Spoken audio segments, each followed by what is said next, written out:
El aborto no es una cuestión de fe, es un tema de salud pública. Se escuchó decir en la sesión de 23 horas en la Cámara de Diputados de Argentina el pasado viernes 15 de junio. En una jornada calificada como histórica, los diputados votaron a favor el proyecto de ley de interrupción legal del embarazo hasta la semana 14. En nuestro país, hace 11 años se despenalizó el aborto en la Ciudad de México, pero en el resto sigue sin abrirse un debate serio sobre el tema. En Jalisco el aborto es legal cuando la mujer embarazada haya sufrido una violación o cuando su salud esté en grave peligro. Hablamos con Viviana Domínguez sobre el proceso para que una mujer solicite una interrupción legal de su embarazo.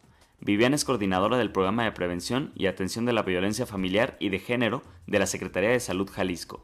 Dependiendo de las dos causales, por ejemplo, cuando es por violación, la paciente llega a la unidad solicitando una interrupción voluntaria del embarazo, porque el embarazo es por una violación que tuvo. Nosotros tenemos que atender a esa solicitud sin hacer cuestionamientos, sin hacer absolutamente ni solicitar una orden de juez. Se tiene que hacer por buena fe, como los médicos lo tienen que hacer por buena fe, y se le hace la atención a la víctima.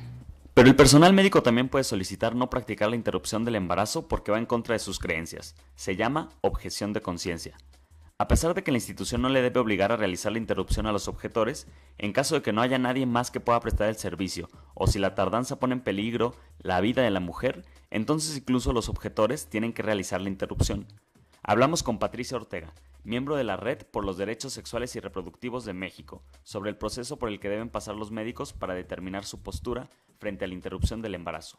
No es algo que tú amanezcas como en la mañana y digas, no, si yo soy objetora de conciencia, y entonces ya estuvo, ¿no? No, sino tiene que haber este procedimiento y tiene que haber también una justificación. Es decir, una vez que el personal médico hace esta reflexión y dice, soy objetora de conciencia, tiene que haber también una forma en la Secretaría de Salud de que la persona pueda declararse objetora, pero también justificar en base a qué fue lo que pensó, cómo fue su procedimiento para llegar a esa conclusión que tiene que ser respetada por la Secretaría. También le pregunté a Patricia cuántos médicos no objetores tiene registrados la Secretaría de Salud Jalisco. Y lo que nos han indicado es que hasta el momento hay 9 no objetores, 9 médicos no objetores de conciencia. Para todo el estado. Para todo el estado, sí. Viviana Domínguez, de la Secretaría de Salud, nos dijo que esta cifra está siendo actualizada y para ello trabajan con el personal. Ellos llenan un formato, se les explica en el formato lo que es la objeción, lo que es la no objeción, de qué trata, y se les pregunta si es o no objetor de conciencia. Ellos ponen su firma, su nombre, su unidad de adscripción. Claro que son datos confidenciales y los cuales no vamos a poder otorgar, pero ellos ahí nos especifican si sí son o no son. Ahorita estamos en ese proceso. Llevamos el 70% de las unidades que nos han estado mandando lo que viene siendo este formato. No tenemos el total todavía porque lo queremos concentrar al 100% y decir, Secretaría de Salud tiene tantos objetores y tantos no objetores de conciencia. Viviana dijo que para hoy, lunes 25 de junio, a más tardar, tendrían los resultados de esta consulta. Lo que también comenta Viviana es que si bien el número de médicos no objetores es reducido, no han hecho falta. Para esto de la interrupción del embarazo que hemos tenido hasta ahorita, ha sido suficiente. O sea, no es que necesitamos 20, 30 no objetores hasta el momento. La demanda que hemos tenido la hemos cubierto. ¿Cuántos casos hay? Ahorita ya llevamos 19 casos registrados. ¿Desde cuándo? 2016. Sobre estas mismas cifras, Patricia comentaba que... Claro que la Secretaría... pues sí, ha ido incrementando, bueno, por lo menos los que reporta, así sí se han ido incrementando en estas cantidades. Pero lo que a la luz tendríamos que revisar estas estadísticas que ellos brindan a la luz de las cifras de violencia sexual. A pesar de que la cifra negra en casos de violación se calcula que ronda por el 70% de los casos, en los últimos 6 años en México se han registrado más de 28,000 denuncias por violación sexual a niñas menores de 15 años. De acuerdo a un dato obtenido por el diario Reporte Índigo, durante 2015 la Secretaría de Salud Jalisco registró 138 embarazos por violación sexual, mientras que durante 2017 la misma Secretaría solo hizo 12 interrupciones legales del embarazo. Es decir, si ambas cifras fueran del mismo año, estaríamos hablando de que unas 126 mujeres habrían tenido a un hijo producto de una violación. Una de las exigencias de las organizaciones es que el personal de la Secretaría esté más sensibilizado.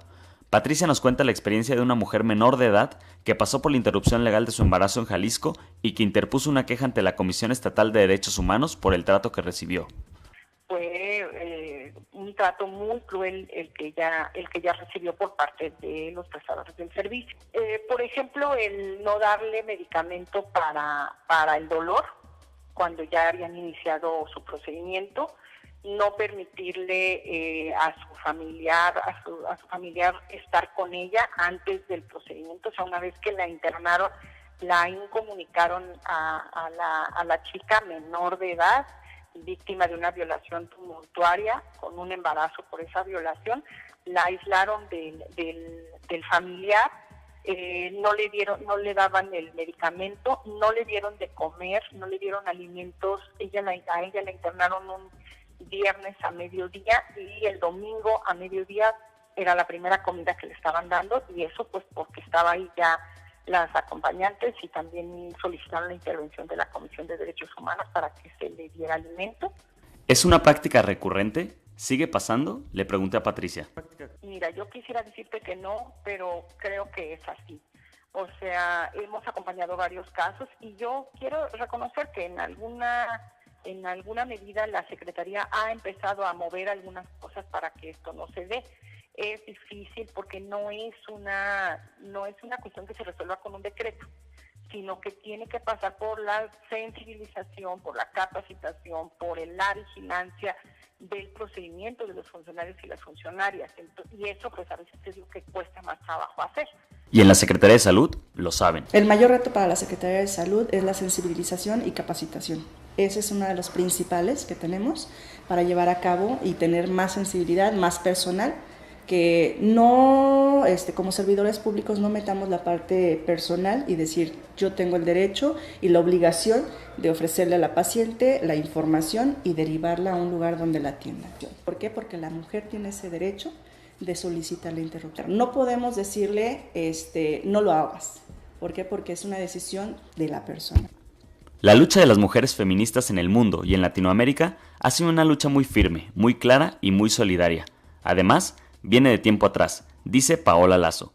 Ella es asambleísta del CEPAD, una organización que defiende casos de violaciones de los derechos humanos en Jalisco. En México, por ejemplo, la lucha por el aborto legal en México comienza en 1935, cuando el Frente Único por los Derechos de la Mujer demanda por primera vez el acceso al aborto por razones sociales y económicas. En el Código Penal, por supuesto, las batearon, pero la lucha ha seguido. O sea, lo que te quiero decir es, las mujeres tienen casi 100 años luchando. A mí me preocupa mucho cuando escucho, vamos a ponerlo a consulta, ¿no? Los derechos humanos no se ponen a consulta, ¿sí? Los derechos humanos no son los derechos de las mayorías, ¿no? Los derechos humanos son los derechos para todas y para todos. Tenemos que legislar de acuerdo a las realidades, y en muchas ocasiones son justo proteger a las minorías. Las consultas públicas muchas veces funcionan con la mayoría, y muchas veces la visión de las mayorías no es una visión de derechos, ¿no? Cientos de mujeres argentinas celebraron en las calles, y la llamada Ola Verde, es decir, el movimiento de las mujeres feministas y otros aliados, parece que podría expandirse. Patricia Ortega habla del movimiento en Argentina. Es una lucha de la que vemos un resultado, un logro, pues en este día de la votación, pero es una lucha que inicia hace aproximadamente 14 años, ¿no? Patricia cuenta que hubo varios intentos de meter la ley anteriormente, y el rechazo sirvió para ir afinando detalles y creando una mejor iniciativa. En esta ocasión la discusión fue seria, sin gritos, sin faltas de respeto. Se citaron expertos, se analizaron cifras, y Patricia destaca otros elementos clave en el triunfo parcial que se ha obtenido hasta ahora. Otros elementos que juegan son, por un lado, los medios de comunicación y las universidades, que promueven los debates de argumentos, los debates de razonamiento, los debates con información, y que van generando como que las personas vayan transformando su perspectiva. Le pregunté cuál había sido el papel de esos mismos actores, medios y universidades en México. Sí, creo que en general han estado ausentes. Es decir, cuando un medio de comunicación ha intentado hacer un debate sobre el tema, pues se hace un poco como este circo, ¿no? Como esta gritadera, como esta en plantear a los antiderechos, como estas expresiones que también vimos en Argentina, ¿no? Dramáticas, de llorar, de hacer una serie de cosas que desvían pues la atención de lo fundamental. Y creo que ha sido en ese sentido que se ha abordado. Yo he participado en algunas expresiones o intentos de esto y es difícil centrar como el debate en el asunto de salud pública que es el aborto, ¿no? Patricia dice que en las universidades también ha habido una ausencia, y es que se ha manejado el tema con muchos prejuicios. Sin embargo, o a pesar de ello, hoy más mujeres están organizadas y exigiendo estos derechos. Varias generaciones se unen y unas empujan el trabajo que venían haciendo las otras. Para Paola Lazo, la manera en que las mujeres más jóvenes se conciben a sí mismas y sus derechos está avanzando. Es interesante también esta parte de los casos, como la moral en nuestro país, ¿no? La formación moral, la formación religiosa, es algo que atraviesa nuestra vida como mujeres, ¿no? Y es algo que nos dice, esto es pecado o no es pecado, si lo vives con culpa o si no lo vives con culpa. O sea, es muy interesante ver cómo hace 20 años la noción del ejercicio de los derechos y de los derechos de las mujeres era mucho menos visible. Para Viviana Domínguez, de la Secretaría de Salud, la institución y la interrupción legal del embarazo también avanzan. Yo creo que va caminando. Es despacio, pero va caminando.